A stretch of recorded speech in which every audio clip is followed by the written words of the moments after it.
شام ہو رہی تھی۔ پرندے گاؤں سے باہر رات کے ٹھکانوں کی تلاش میں اور مویشیوں اور بھیڑ بکریوں کے ریوڑ گاؤں کو لوٹ رہے تھے۔ کچے پکے راستوں پر گرد و غبار کے بادل یوں اٹھ رہے تھے جیسے ابھی ابھی دشمن کے جہاز بمباری کر کے گئے ہوں۔ ان دنوں سخت گرمی پڑ رہی تھی۔ کبھی کبھار کی ادھوری بارشوں نے حبس اور گھٹن میں اضافہ کر دیا تھا۔ دن کو مکھیاں چین نہ لینے دیتی اور رات کو زہریلے مچھر، اور جیسے فصل پکنے پر کسان خوشی سے بیساکھی مناتے، لڈی ناچتے اور گاتے ہیں، وہ بھی اندھیرا شروع ہونے اور انسانی حیوانی خون کی منڈی لگنے پر گرد بادوں جیسے دائرے بنا بنا کر خوشی سے رقص کرنے لگتے۔ تپی ہوئی دیواروں میں گھیرے صحنوں میں لوگوں کا جی گھبرانے لگتا۔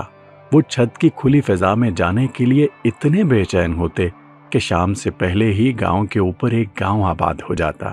زیادہ تر گھروں کی چھتیں آپس میں ملی ہوئی تھیں۔ پاس پڑوس والے بھی کنبے کا حصہ بن جاتے۔ ان دنوں لوگ عام طور پر رات کا کھانا بھی چھت پر ہی کھاتے، اور کھانا کھاتے اور باتیں کرتے ہوئے اڑوس پڑوس کے معاملات میں دخل اندازی بھی کرتے رہتے، جسے برا نہ سمجھا جاتا۔ بعض اوقات میاں بیوی ایک دوسرے کو مخاطب کر کے کوئی بات کرتے تو اس کا جواب ساتھ والی چھت سے کسی ماسی یا چاچا کی طرف سے آتا۔ گاؤں میں چاچے اور ماسیاں بہت ہوتی۔ بڑی عمر کی ہر عورت ماں کی خواہر، اور بڑی عمر کا ہر آدمی باپ کا برادر خرد۔ اکثر لوگ اندھیرا ہو جانے کے بعد بھی اپنی اپنی چھت اور چارپائی پر پڑے پڑے تیسرے اور چوتھے پڑوسی سے ہم کلام ہوتے رہتے۔ یوں بھی لوگوں کو اونچا بولنے کی عادت ہوتی اور پاس پڑوس والوں کو مفت مشورے دینے اور دخل در معقولات کا موقع مل جاتا۔ بچے چھت پر آ گئے تھے۔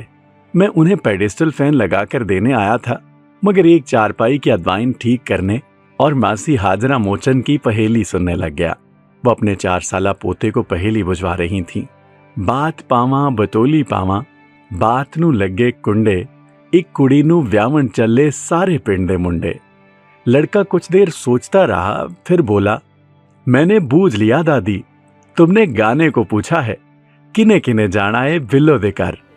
آس پاس کی بہت سی چھتوں پر کہکہے گونجنے لگے۔ چاچا بخشو لوہار بولا، پتر آج کل کے ماحول میں یہی جواب ٹھیک ہے۔ اچانک گاؤں کے ایک کونے سے کتوں کے بھونکنے اور آدمیوں کے چیخنے چلانے کی آوازیں سنائی دینے لگی، مگر شور اتنا تھا کہ کچھ بھی سمجھ میں نہ آ رہا تھا۔ گرد و غبار کی وجہ سے کچھ دکھائی نہ دیتا تھا، مگر اندازہ ہو رہا تھا کوئی غیر معمولی بات ہو گئی ہے۔ تھوڑی دیر میں شور اور قریب آ گیا اور آوازیں صاف سنائی دینے لگیں۔ پاگل ہے، ہلکا ہے، باولا ہے، لو بھائی حاجرہ بی بی، تمہارا کہا پورا ہو گیا۔ چاچے بخشے نے کہا، لگتا ہے آج لڑکوں کو پھر کوئی شکار مل گیا۔